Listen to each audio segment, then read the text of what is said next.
I'm with Carmine of Settebello in the LV Pizza Fest, and we're doing something amazing. We're making pizza today. It's a good time, right? It's a very good time, yeah. How's your day? My day is going good. Everything looks good. Weather's great, so we're excited. We're ready to go.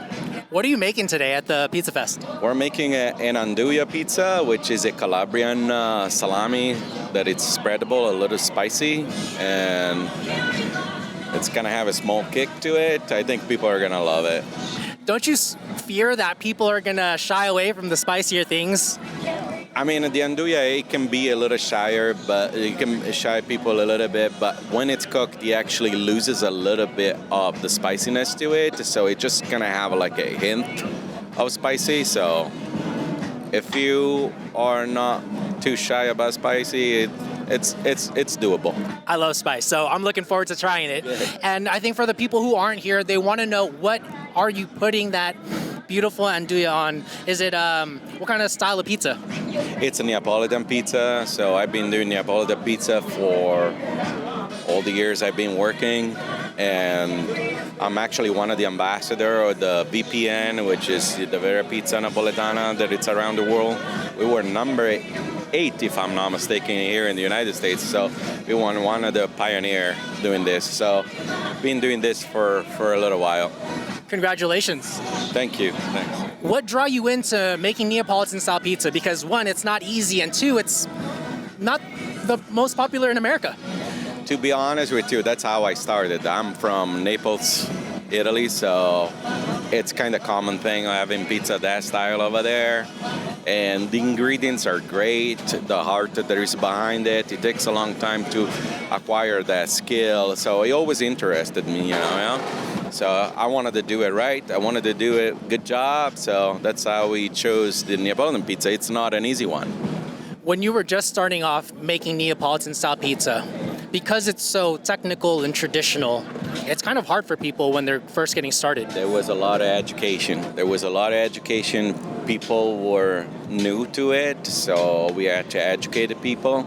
We got lucky because we got people that were open-minded and curious, you know? So when you have people like that they see, okay, something a little more foreign, a little different than other ones, they were like, okay, let's try it out. And we kind of, patiently educate them. Look, this is like this is like that, and that way. And the people love the fact that you actually take the time, and when you explain to them what's behind it, that's what they really say, oh, okay, so this is not something that it can be pulled off from anybody. Do you find that you need to battle proving yourself to your customers every day because it's such a traditional style? Do you think that you need to go crazy with toppings or innovate in any sort of way?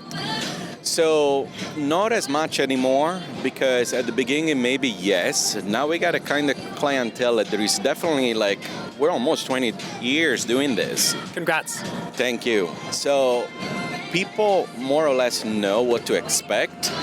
And regarding the ingredients here, we still have the classical pizza, but if you do correctly, you can put a lot of things. They don't have to be only classic. You can put a lot of ingredients. You can get crazy in a certain way if there is that balance to it, if there is, thought and flavor balance. So you can get creative. So even ourselves, we do special pizzas every week, and we go from a lot of ingredients, even American things. We've done brisket before, we've done carnitas, but we try to do it great. And I think it's a good thing to do. That's the secret. Do it great, right? Yeah, absolutely. What's the other secret? Because being in business for 20 years, someone who is just starting out, they're thinking, wow, I want to hit a home run like that. What's the secret? Well, the secret is, first of all, yes, you do need to know what you're doing. Yes, you need to know how to make pizzas and to have a little bit of background on that. Location does help, for sure. For somebody that is starting, it might be a little more difficult to acquire, but you just got to do a little bit of homework before you do, because I understand it could be scary, and it's not as easy as it seems. So past the 3 years, 5 years mark, that's when you can say, okay, we're doing fine. Is there a mistake in your pizza journey that you want others to avoid? Yeah, definitely there is some. I would always, not because I've done it before, but like pizza classes or like consulting.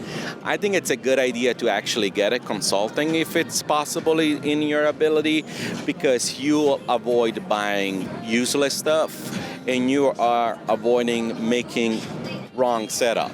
What are those useless things in wrong setups? Give me details. It could be an oven. It could be just, the tools. It could be a wrong mixer. It could be just, the design or the kitchen does not make sense, because everything has got to make sense. How you move, it's got to be easy to turn around. You got to know where to plate.